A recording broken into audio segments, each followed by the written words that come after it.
लान कहे, रहस्यमयी गायक बाक्शिन के अमर पात्रों की कहानी। नमस्कार दोस्तों, आज हम आपको एक बेहद दिलचस्प और गूढ़ कहानी सुनाने जा रहे हैं जो चीन की प्राचीन पौराणिक कथाओं से जुड़ी है। ये कहानी है उस गायक की जिसे लान कहे कहा जाता है। वे सिर्फ एक संगीतज्ञ नहीं, बल्कि एक ऐसा व्यक्तित्व है जो पारंपरिक पहचान और सामाजिक बंधनों से परे थे। आइए जानते हैं क्यों उनकी कहानी आज भी हमारे लिए महत्वपूर्ण है। पृष्ठभूमि: बाक्शिन के अमर पात्रों में लान कहे कौन है? चीन की लोक कथाओं में बाक्शिन यानी 8 अमर ऐसे 8 दिव्य पात्र हैं जो नश्वरता से परे सदैव जीवित रहते हैं। ये अमर व्यक्ति अलग अलग पृष्ठभूमि से थे। कोई साधु था, कोई राजकुमार, कोई साधारण किसान। इन सभी में लान कहे का स्थान खास है क्योंकि वे अनिश्चित लिंग और विचित्र जीवन शैली के लिए जाने जाते हैं।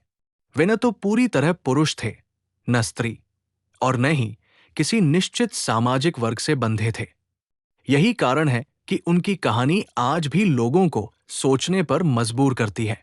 कहानी की शुरुआत: एक बेफिक्र संगीतज्ञ का जीवन। लान कहे एक ऐसे भ्रमणशील गायक थे जिनके पास न तो कोई स्थायी निवास था, न ही परंपरागत पहचान।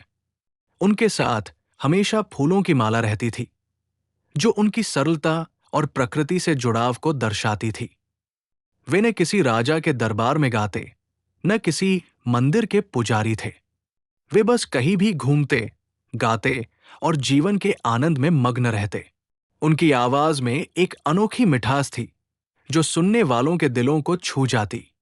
सामाजिक संघर्ष, परंपराओं की जंजीरें। लेकिन समाज हमेशा ऐसे लोगों को आसानी से स्वीकार नहीं करता। लान कहे की पहचान के अस्पष्ट स्वरूप ने उन्हें पारंपरिक समाज में विरोध और अस्वीकृति का सामना करना पड़ा।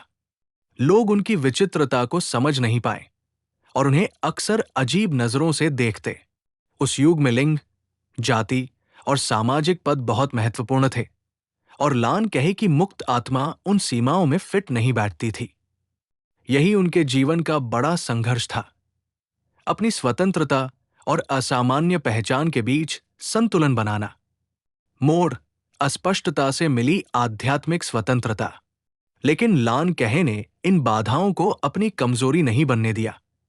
उनकी अनिश्चित लिंग पहचान और सामाजिक बंधनों से परे जीवन जीने की शैली ही उनकी सबसे बड़ी ताकत बन गई। वे इस बात को समझ चुके थे कि पहचान कोई जंजीर नहीं, बल्कि एक रास्ता है। उनकी आध्यात्मिक आजादी इसी अस्पष्टता में छिपी थी। उन्होंने दिखाया कि जब हम अपने आप को किसी एक रूप में बंधते नहीं हैं, तब हम एक नई ऊंचाई पर पहुंच सकते हैं। यही वजह है कि वे बाक्शिन के अमर पात्रों में ऐसे स्थान रखते हैं जहां परंपरा और नियम भी झुक जाते हैं। व्यावहारिक सीख, पहचान का अर्थ और जीवन में उसका महत्व।